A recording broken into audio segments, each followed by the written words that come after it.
GM কাদের আর জাতীয় পার্টির chairman নন, বললেন মুজিবুল হক চুন্নু। জিএম কাদের সাহেব যদি এখন জাতীয় পার্টি হিসেবে দাবি করেন, সেই অধিকারটা নাই।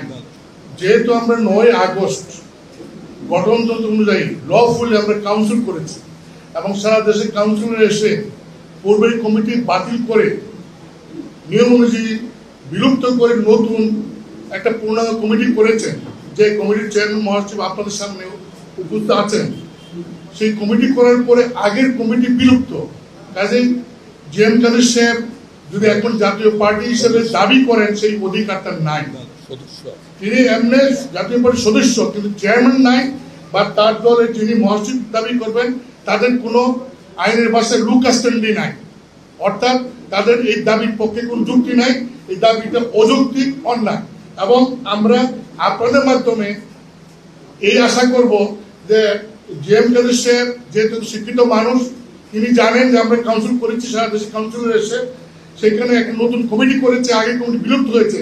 তাই তিনি জাতীয় পার্টির চেয়ারম্যান হিসাবে এবং তিনি এটার দাবি করবেন না, এবং তিনি এক জাতীয় পার্টির সদস্য, তাকে আহ্বান করবো আমাদের সঙ্গে মিলেমিশে কাজ করার জন্য। আর যেটা কার্যালয়, সেটা জাতীয় পার্টি কার্যালয়, সেই কার্যালয় বিশ্ব জাতীয় পার্টি পূর্ণাঙ্গ কমিটি করার পর দলীয়ভাবে আমরা মিটিং করে তখন আমরা সিদ্ধান্ত নেব সেই পার্টি অফিসে আমরা কি করব।